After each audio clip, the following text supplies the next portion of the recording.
Paranormal Andy and Phantom Dark Dave. The Screaming Skull Podcast.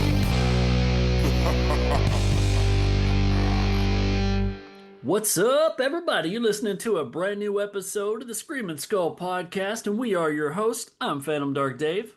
And I'm Abnormal Andy.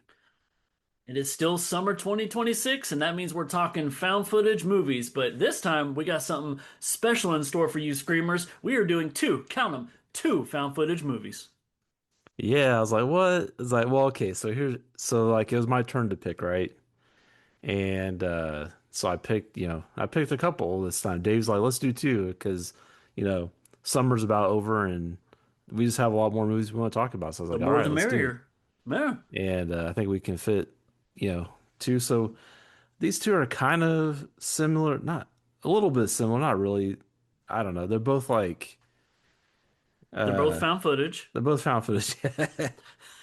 They both kind of No, lean into that quote unquote like folk horror thing, I guess, if you want to call it that. But they kind of do, diff but dude, did you realize you picked two movies that both came out in 2013?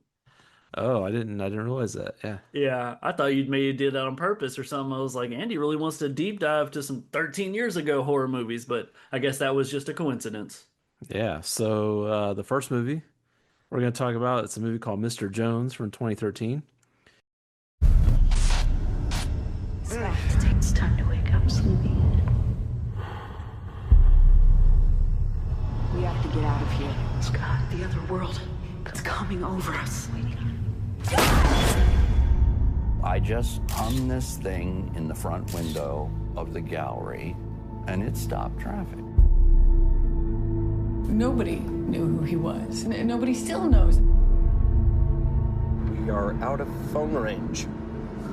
We're gonna be fine. Well, look where we are. Whoa! Hey, I was thinking you and I could start a nudist colony here. What do you think? Sign me up. There's another one. I'm standing right next to Mr. Jones's scarecrows.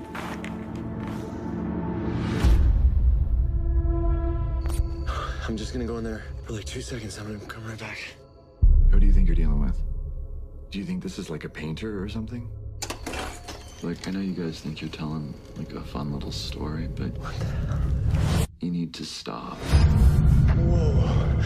This place is huge. Oh my God, Scott Jones is here. Scott, Penny, can you hear me? get out of that house. Oh, God.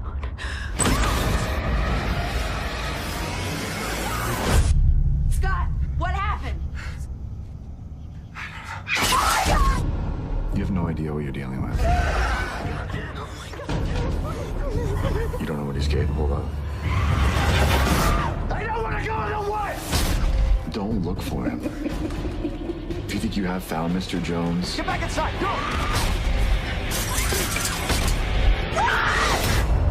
run. This is all in your head. And yeah, this is it's obviously found footage. The plot, it's this one just went straight to like video. I don't think it didn't have most of these don't have a theatrical release really. But yeah, this one, like, I heard about it a lot, people talking about it online and stuff, and they kind of said, like, I heard like Lovecraftian was kind of words to describe it. Like, oh, okay. And I just never watched it, and I was like, hey, I'm gonna pick it for our next movie, one of our next movies. And so yeah, so I And picked it. what kind of and reaction did you get from me? you're like, oh yeah, oh yeah. So this is funny. So we always talk about how Dave tries to pick stuff that I haven't seen yet, and that he's and all this. So I picked Mr. Jones. I was like, hey Dave, here's one that I haven't seen yet, and Dave's like, really? He's like, well, I have seen it. Boom. I was like, Yes, oh, champion. dang. So he got me on this one. Uh, but yeah, he beat me to the punch on this one. But yeah, basically, so Mr. Jones has a pretty cool movie poster. Like, if you look at it, it's like these woods. It's like a man with a hoodie on, standing like in a bunch of woods. And there's like these like sculptures in the trees, look kind of scarecrows or something. Pretty cool looking. And so anyway, so the plot is says a young woman moves to the woods and soon finds their nightmares and reality colliding. So that's pretty vague. as far as like people in this movie, I didn't really recognize anybody. Did you? You know what? That's funny you asked that because I'll answer honestly and say no. But when I was researching, well, so like, okay, your two main characters, I knew the guy was Ben Foster's brother, John Foster. I Oh, did okay. remember him from Stay Alive. So I got to be honest. Yeah. I remember that video Okay. game movie. However, the lead actress I didn't recognize, but when I did the research, I realized she was the main character in a show that I really liked that got canceled. It was called Alcatraz. Have you seen Alcatraz? No. It had a really cool premise. And you know, if I'm telling you about it, that's interesting because I don't watch a lot of TV shows. Yeah. But you, knowing you as well as I do, I would totally put it in the same vein as one of the like Criminal Minds type shows. Oh, cool. Okay. But it unfortunately got canceled after one season. But yeah, I was shocked to Yeah. learn that she was the main one in that because clearly she had to do Mr. Jones after Alcatraz. And so, Okay. you know, So I'll take that back. I did recognize one other person in this. It's the his character's called the anthropologist. And I'm trying to remember now which part he was in. I do remember him being in the movie, but the actor's name is Farhan Tahir, and he was in the first Iron Man. He was Raza. He was in Star Trek, like the first J.J. Abrams Star Trek. I know exactly who you're talking about. Yeah, he sure Cap, was. Because yeah. when I was watching the movie and I saw him, I was like, that's that guy from that Star Trek movie. But I know I recognize him from something else. Because when I saw this, I was like, oh, that guy. He was also in. Andy's amazing with his notes. Yeah, I should really prepare ahead of time, you know? Um, he's been in a lot of TV, but I was trying to find. I know there's something that I recognize him from. Oh, he was in Criminal Minds, 2 episodes, okay. Everybody was in Criminal Minds. But yeah, there's a lot of people. He's like, yeah, that's true. Um, anyway. Yeah, he's been in a lot of TV shows and stuff, like an episode here and there on like a lot of different TV shows. And I want to say he was in like 24, but I don't think so. Yeah, that's what he was in 24. I think that's where I know him from. So anyway, yeah, so I recognize that guy. He just had kind of like a little bit part. He's probably maybe the biggest actor in the movie. I don't know. Cool. Um, Carl Mueller was the director. He wrote The Divide. I have seen that movie. It's kind of like a post-apocalyptic type thing, but it takes place underground in a bunker. It's one of these like kind of like one room kind of movies. You know, everything kind of Oh, happens sure. in this bunker, and it kind of the I'm noticing a progression. theme: underground basements. Okay, Yeah, he's a subterranean kind of guy. but yeah. So this movie, like I read off a kind of like a vague plot, but basically you have this couple that you have Scott and Penny, and they are, let's see. So Penny is like a photographer, I think, and Scott is kind of like a filmmaker, like a documentary filmmaker, something like that. He's a want-to-be filmmaker. He's a wannabe filmmaker, yeah. And so they decide to move out to the woods to kind of get away from things, to kind of, I think it's kind of disconnect from like, I don't know, from their normal everyday life for a little bit, I think, because they're having some like issues with their relationship, and so they want to try to rekindle that relationship. And so while they're there, like I said, Sarah or Penny is a photographer, and so she knows more about like the art world and so like that, and she sees these um they okay, so they're kind of out exploring their land, the land that their place is sitting on. They kind of hike and stuff like that, and Scott is making these little videos, kind of like a vlog or whatever, you know, like a daily vlog and stuff. And in the background, you see somebody kind of lurking around, and it's like somebody like this person, whoever it is, like steals Scott's stuff, and he like goes and chases after this guy, and like he goes up to this old house, this old kind of like a abandoned looking house or so. Like Scott goes inside, like, but he gets like Penny to go inside with him because they're trying to get his stuff back or trying to confront this guy for stealing their stuff.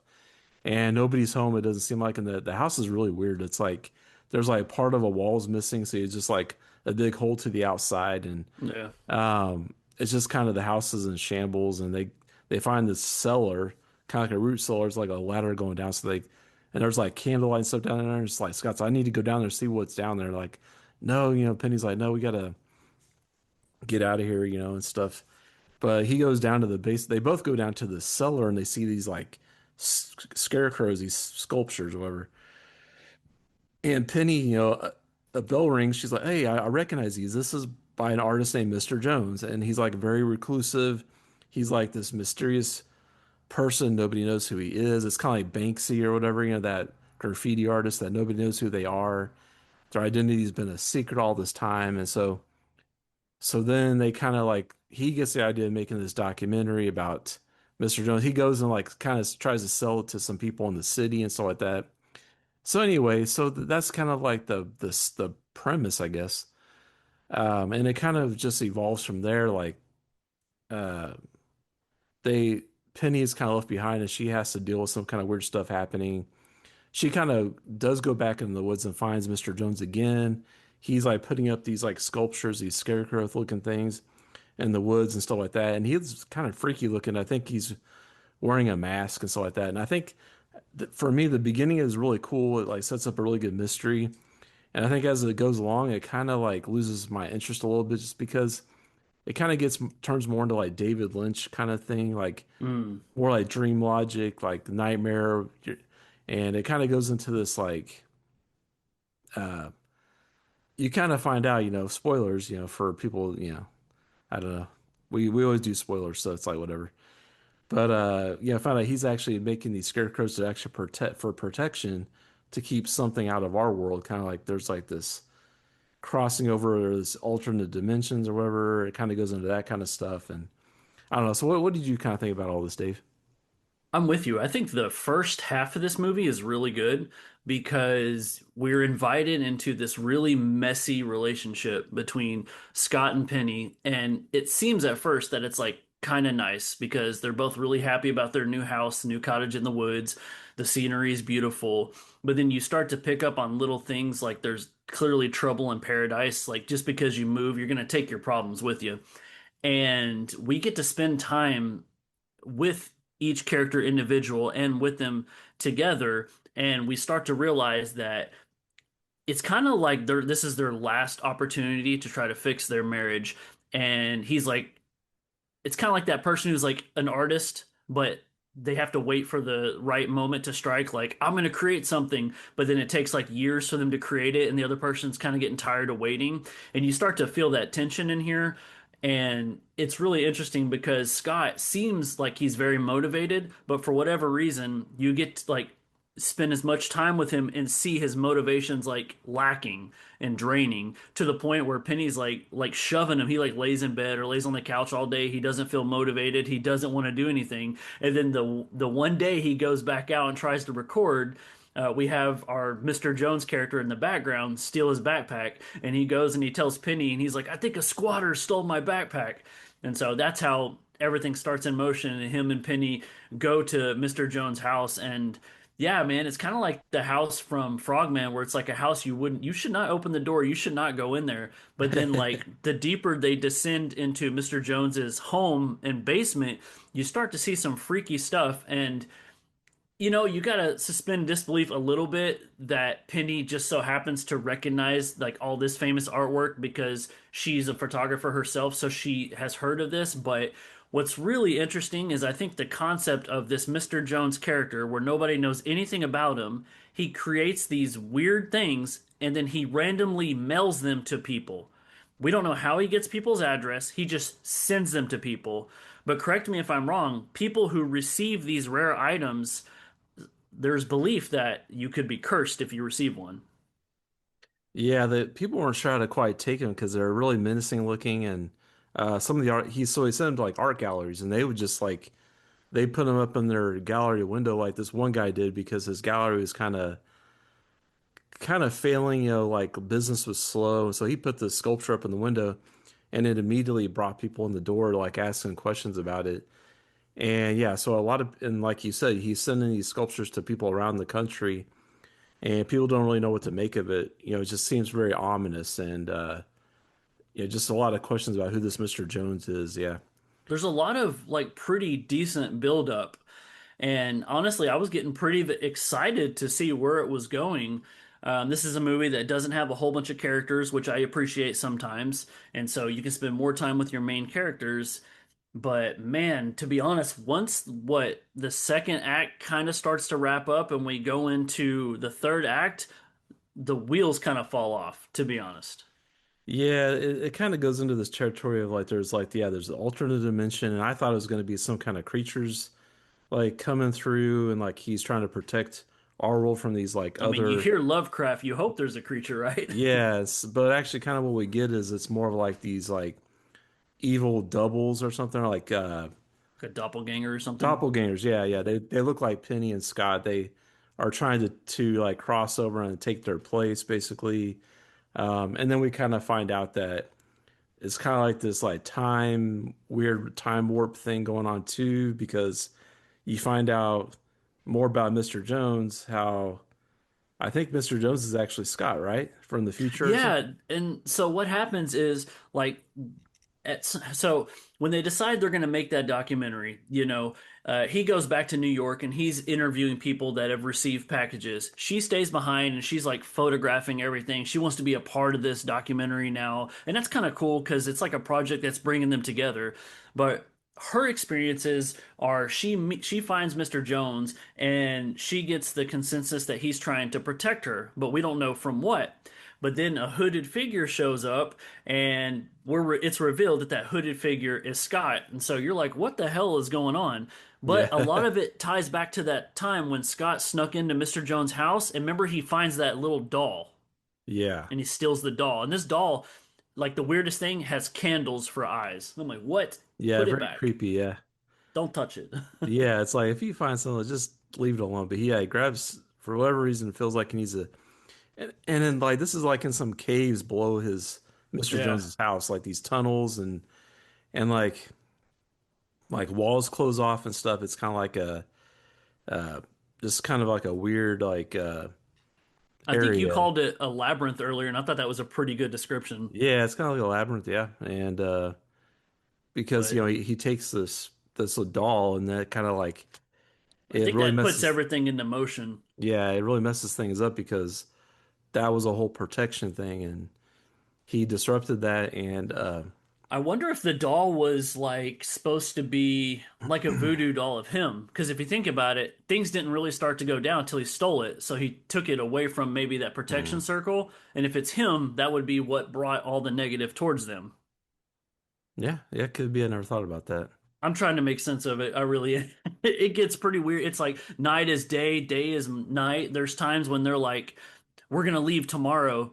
And they're like, when the hell is tomorrow gonna get here? It's 8:30 in the morning and it's still dark. Yeah, like the sun wasn't coming up. They were like trapped in kind of like trapped in their house and so Scott finally goes back over there to put the doll back, I guess, Yeah. and because they're just having all this crazy stuff happening, he puts the doll back. But I honestly don't even remember what happens after that I with think this when one. he puts that doll back, he finds that mask and then he ends up putting the mask on, which pretty much makes him the masked hooded figure that tried to kidnap him in the other timeline. It's really weird, but I think that's the sense they're trying to make of it. And like he has to stay behind. Like Penny goes back to the city or whatever, but like he has to stay behind because he has to be Mr. Jones and make these Yeah, it's like protective. he's a supernatural caretaker or something. It's Yeah, he's really gotta weird. right. He's gotta like stay behind and make these scarecrows to keep things at bay, I guess. And like we don't talk bad about movies because it's Yeah. hard to make a movie. So I give props to anybody that can actually put out a movie. Yeah. The biggest struggle with this movie is I love the concept. I liked the actors a lot. I thought the scenery and atmosphere was really good. It's just really trying to like make the idea something that anybody could understand because it gets pretty convoluted and difficult to follow. Yeah. Yeah, so I think, and I think a lot of times whenever you have the like when you have something that's Lovecraftian, it's kind of hard to put it to film in some Oh, aspects that's because true. That's very true. with a lot of his things, a lot of his themes or creatures or whatever, they're just like beyond comprehension. And but this isn't even really about that. This is, I mean, it is kind of like stranger understanding, but it's more just about like time loops and doppelgangers and alternate dimensions and stuff like that, rather than being more about like creatures coming from wherever. I guess The that's whole kind time of I'm watching the movie, I got like my fingers crossed, and I'm like, come on, give me a tentacle somewhere. yeah. Something Exactly. I happened. was thinking about that too, and like because those scarecrows that he's making, those look pretty Lovecraftian. Those look like some kind of weird creatures, you know?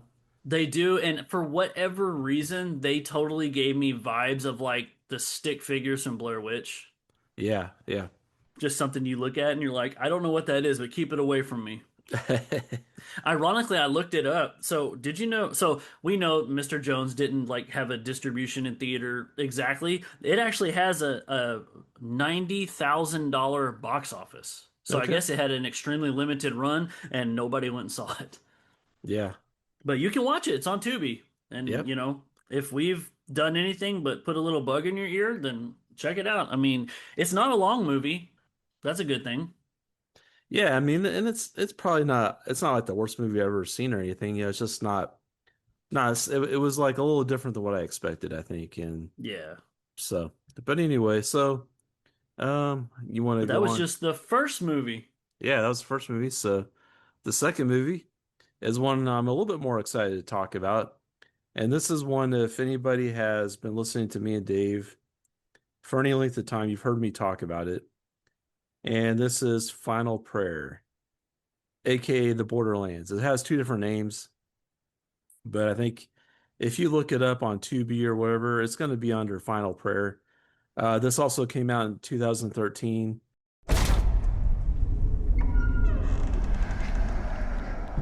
Centuries ago, a Catholic church was built in a remote village. Please show yourself again. Strange occurrences began that nobody could explain.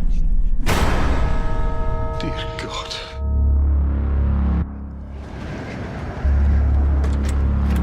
And what happens if we actually find some evil spirit? Can you tell us where the church is, Randy? The Vatican set up an investigation to disprove the myths. Built around 1260.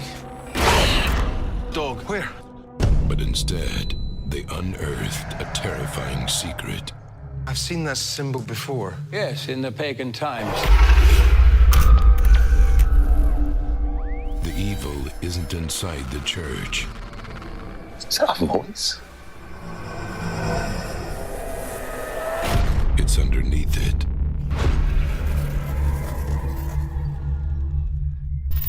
It's a bit tight in here. What is present in this place has returned.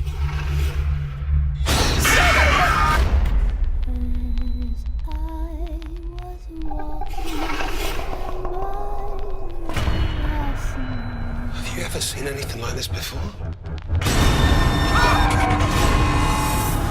Father, oh, Christ!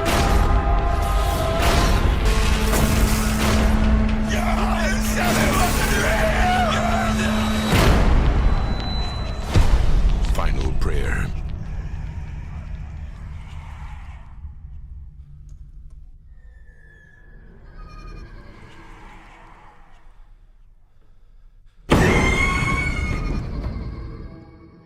This is definitely another folk horror, and I feel like this one really leans more into the folk horror aspect of and it's found footage. And this one definitely for me is Lovecraftian. I really like this one. I didn't really recognize any of the people in this one either. I think this is just kind of like uh, I think it's like some British actors. It seems like because this takes for place over in Britain. Yep. But basically, like this one is like the Vatican has a team of investigators that they go around, and it's kind of a cool concept. Like if there's like a church or someplace that claims that miracles happen, they go and investigate and basically try to debunk the miracle, right? Right. You want to know what's funny about this, bro? Like What's that? I'm listening to you explain to people what this movie's about, and it's like final prayer. What's it about? And he's like, so the Vatican. I'm like, I'm in. That's how I felt Yeah. about it. Like, I'm already invested. Let's go. Yeah, it definitely has kind of religious horror ties. Yes. It definitely has that, and it has this interesting. I mentioned folklore, and a lot of times with folklore, you have this uh kind of like a lot of times you have like Christianity versus like some kind of old religion that was around in the ancient times is like, and It's it's like still being, paganism and stuff. yeah, and like so you have these like locals that are kind of like practicing this old weird pagan religion, and you have Christianity that's trying to come in and like basically kind of like uh oh, kind of, I don't know what you call it, but just basically like take over basically and erase this old religion and stuff. And Mm. even so much to the point like in this, so basically like there's a church in England that claims to have this a miracle happening. And so they send a video to this investigation team, right? Hmm. And this team kind of has a history because the main guy that we're following is Deacon, and he kind of has a troubled past. I think in like he's really good. He's a really good investigator. Like he's able to find like ways that people are trying to trick or hoaxes and stuff like that. And but he had this uh he was in like Brazil, I think, or something in the past, and like he has a drinking problem.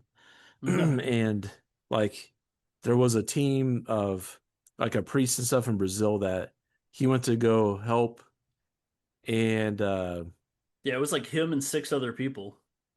yeah, but like for some reason I can't remember why the six other people got killed, but he didn't because he was He didn't drunk. because he was drunk. Yeah. And I can't remember now why they got killed, but there's some Just kind means of drinking will save your life. yeah. So there was some. So he basically had like a bad name now within the Vatican, but there's still like keeping him around uh, because he's a good investigator. They're giving him like one final chance or something. I don't remember now, but he has this other priest named Mark that he investigates with. And they have this guy named Gray that's kind of their techie guy, the guy that sets up their cameras and their. Great character. Oh yeah, he's definitely like comic He's relief. awesome. Yeah. But yeah, so they go to investigate this church in England that has these claims, and that they get sent this video, and basically the video is like it's like a christening where this couple they bring their baby. It's like a baby baptism type thing, infant baptism, and they're in the middle of this baptism. All of a sudden, the church starts moving, like shaking, and you hear this kind of rumbling and stuff, and the priest like his nose starts bleeding, and the priest thinks it's a miracle. He thinks it's like something from God, and so he gets his team to come and investigate. And so it's one of these things where we find out as it goes along, like the locals are not very welcoming to this investigation. They're not Nope. very welcoming to the church either, like because they're very like this town is very kind of rooted in their pagan past, their old time religion kind of thing, and so we kind of see this, the Deacon and Gray, they kind of get their ahead of Mark, and they start doing their investigation ahead of time, and they start going to try to talk to locals, and locals will not talk to them at all. And they even go to the local bar, and everything's fine at first, but then they kind of get a little pushback even from like the local bar because people are saying they're trying to cause trouble and stir up things. The scene where they go to the bar, it was giving me vibes of like American Werewolf in London because they're out of Yeah, towners and they go to their bar and like they want to like talk about a werewolf and nobody wants anything to do with it. exactly. Yeah. And they're having these discussions about paganism versus Christianity and things like that, and how pagans worship what you can see, like the nature, very nature-based worship, and Christians are worshiping a God that's not that could be here, it could not be here. It's Right. very much up to belief. Um, and so anyway, so as they're investigating, Mark does show up, and there you can tell there's some friction between Mark and Deacon because of the past and Deacon's drinking problem and stuff like that. And I think Gray is supposed to kind of be keeping tabs on Deacon too, because I think the church is asking if Deacon's been drinking and stuff like that. And yeah, there's like these like punk kids in the town too, and they're like sitting That around kid got what was coming to him, man. Oh man, so like one night, like you can see the kids kind of lurking around at night, like peeking in the windows and stuff. And one night, like Deacon, Gray, and Mark are all sitting around just shooting the shit or whatever. And they hear this screeching sound like an Oof. animal in intense pain. So, Terrible. so Deacon goes out and there's like a sheep on fire. And so he goes out, puts it out with a fire extinguisher. But I think he has to like just break its neck or something because it's Yeah, like still alive. yeah. And yeah, so they don't really know who it is, but they have their suspicions that it's these kids that have been kind of lurking around. And like the next day they're in town and this one kid like starts making sheep noises Mm-hmm. and Deacon just loses it. He goes up to the kid and just knocks him out. Like knocks Deacon, him out. who's like what, probably in his upper 40s or Yeah, maybe lower yeah, 50s, yeah. kind of a big husky dude. And this kid who's probably all of like 17 just gets knocked the fuck out. Yeah, That's and kind they're of just funny, because I didn't and expect it to go there. yeah, no, and so like yeah, of course Mark is like Deacon, you cannot do this. We have to get out of here. Like you cannot be hitting kids and stuff like that. And Well, yeah, not to mention the whole time Deacon, Gray, and Mark are supposed to be wearing head cams. So everything they do outside of a bathroom break is video footage recorded. that's right. I kind of forgot about that. That's where we got our found footage. Yeah, because they want everything to be recorded. I That think it's way they can partial. prove it's either a hoax or not, you Yeah, know. and also I think partially to keep tabs on Deacon too. He's kind of on very thin ice with the Vatican at this point, I think. And so yeah, so they and there are and the priest, I forget what his name is, but The he Father Kralik? yeah, acrylic, yeah. He also gives Deacon and Grace some documents from the past, from like the church's history, talking about yeah, just the history, and they find out that this church was built on top of a sacred pagan shrine or something like that. It was built on top of a hill, and so and as these guys are, so there's this old priest that it's like a journal type thing, and so they see the priest is talking about um how like trying to build, when he first builds the church there, and like Well, they talk about how it like used to be an orphanage, right? that's right, yeah, because he said God came to him in a dream and Yep. said build an orphanage here. And so that's what happened. They had this orphanage there in this church and Yeah, but stuff like then I that. think what happens is he realizes it wasn't a dream from that God, it was from a darker vision. And the reason they wanted them to build this orphanage is so they could sacrifice children. Like, oh, we went Yeah. there again. Yeah, we kind of find out that yeah, there was like child sacrifice going on and there's like again, once again, this is a common theme here. There's like these tunnels underneath the church. And they kind of like look around a little bit in these tunnels, they find these like child bones. Oof. And it's like, oh man, and so And uh equipped to that, Andy, the whole time, they set up these like analog radios so they could read if there's like hidden speakers in the walls and yeah. detect anything, but they keep hearing babies crying. Yeah, they hear babies crying and stuff kind of moving, like shaking, like little tremors and stuff. And they hear the scratching too, like, what's this? Where's this noises coming from? And of course, they think it's the priest with like speakers or some kind of like Sure. tricks that he's doing. And um, they actually think that they found like a trick, like with on the altar, there was a cross that fell over or something. And they think that they found where he could have put a string or something. I forget Yeah, they were now. talking about the old fish line trick, and they were like, well, maybe he had like a subwoofer and it vibrated off. And they're like, there's no subwoofer. It's getting all mad about it. And I think that's what creates a good dynamic is you have Deacon who's like been there, done that, and it's just a job, and he's got a drinking problem. But you have Gray who only took this job because he wanted a job in tech because he likes what he does. And you don't really know, like, there's a conversation of, are you a believer or not? And it's like, well, I believe what I see, or do I believe what I'm told to believe? And so it creates a very interesting friction. But by the end of it, the comedy relief of Gray turns out to be where he is the scaredest one, and he kind of becomes the one whose life like is in so much peril, and he's relying on Deacon to help him and save him. Yeah, so it kind of comes to things really escalate. The townsfolk get more hostile, and even the priest, Father Krillick, he's like, because they're kind of questioning him, like, is this real, or are you faking this? He is offended And too. he's really offended, and he's like, and then there comes to a point where Mark is saying this isn't a miracle, this isn't Yeah. or something, and Father Krillick's like, well, this is not from God, then who's it from? And he kind of has this like crisis of faith, or so I don't know exactly. He starts freaking out because Of course. he really, I mean, because he knows that something really happened, and so he basically goes up to the roof. He's like freaking out. He goes up to the roof, and like Mark goes up to follow him, like, hey, tries to calm him down, but then like before he knows it, Father Coke jumps off the roof. Jumps to his own death, Yeah, man. and like commits suicide basically, and it's like a mortal sin. They talk about that. It's like a Like, mortal sin, and yeah. he's like a One of the priest. best lines in the movie was when he says, "Even priests sin." I was like, "Damn, Yeah. that is deep." Yeah, so Deacon he runs down to where the priest is at. The priest is actually still alive at first, after he's landed on the ground and like broke his neck or whatever. Yeah, And so Deacon gives him his last rites, I think, yeah. and then the guy passes away, and This like fully sells it that we're done here because Mark has closed up shop now. He's like, "We got a yeah, dead priest. We need to go."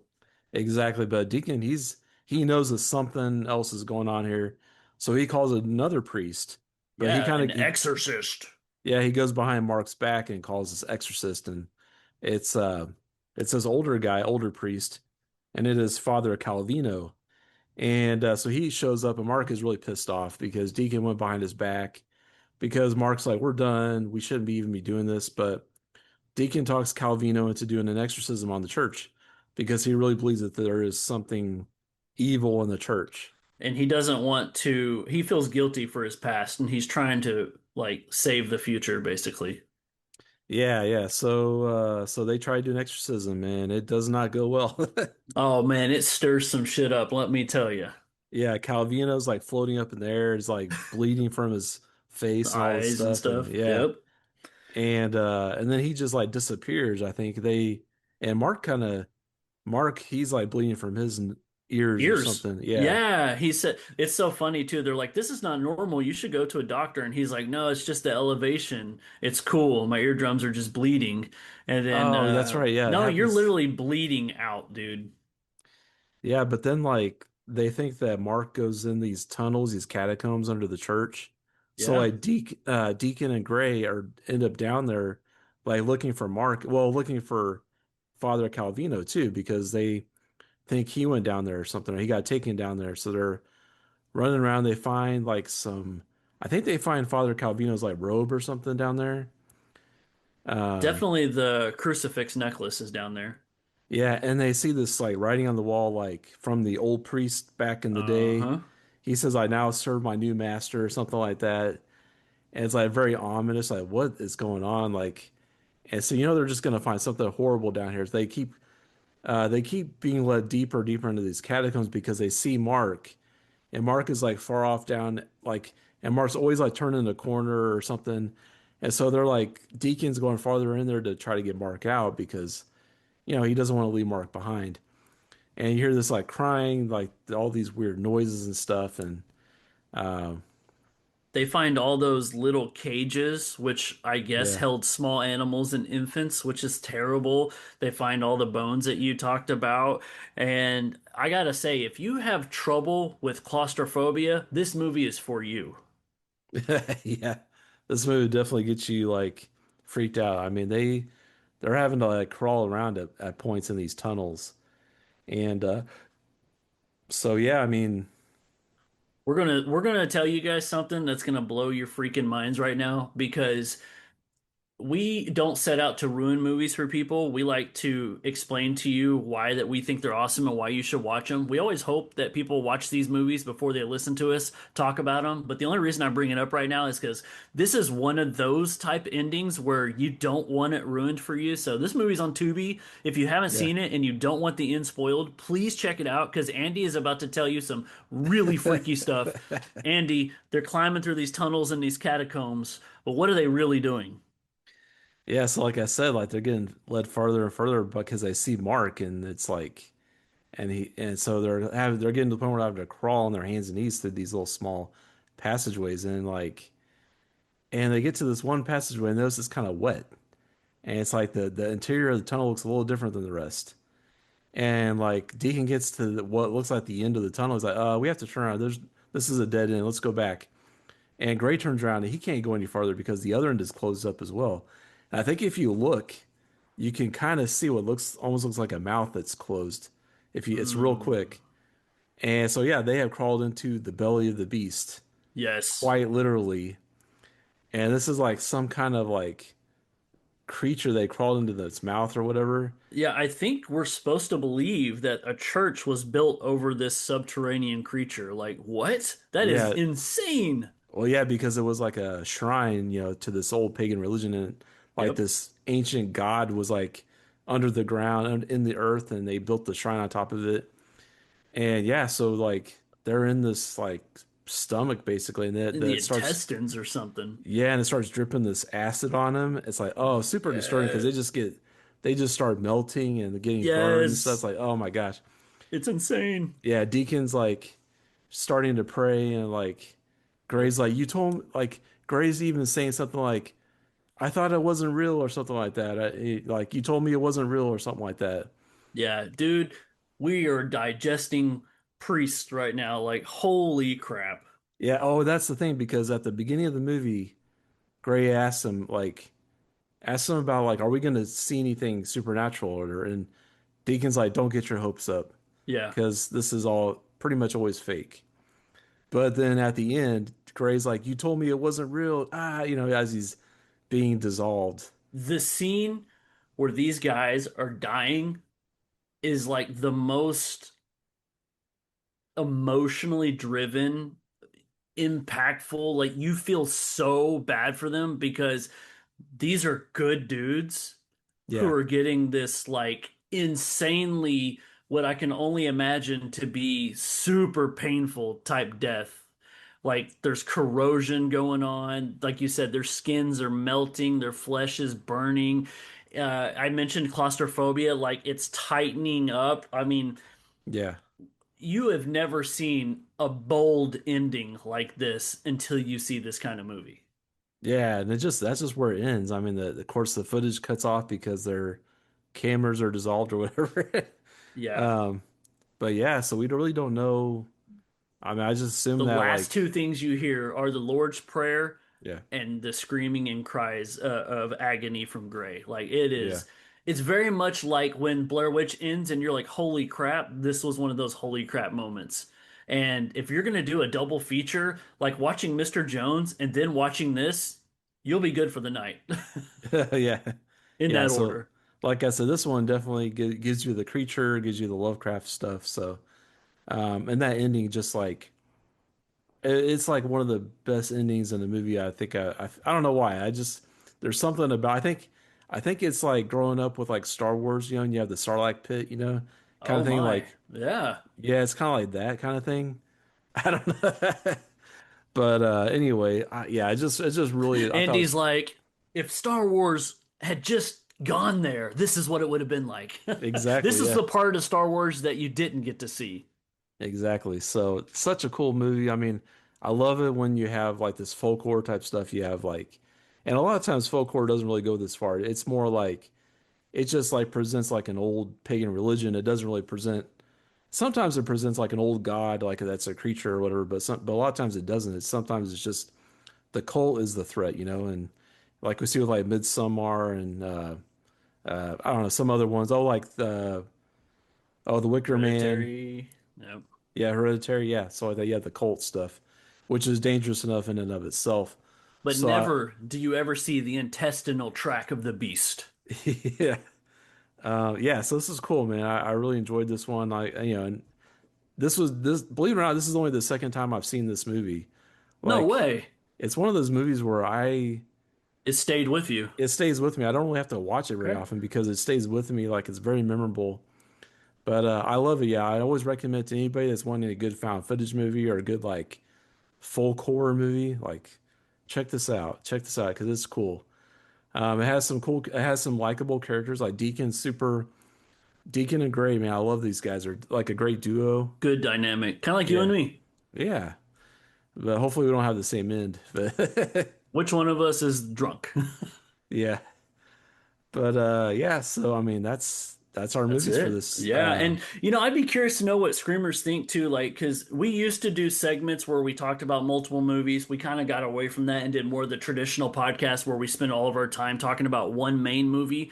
But if people like the idea of doing like two in one, that's not something we could do all the time. But like for special occasions, if it was just fun to hear about two movies, let us know if we got special requests out there. We'd be pretty interested in taking on the challenge at least once in a blue moon. So. So yeah. So next pick is up to Dave. I can't wait. Yeah. So Cool, cool, I'm man. excited Well, too. Yeah. yeah, and when I figure out what that movie is, I'll let you know. All right. That's awesome, man. Well, that wraps up this episode. I'm Phantom Dark Dave. And I'm Abnormal Andy. Thanks for listening to the Scream and Skull podcast. See ya.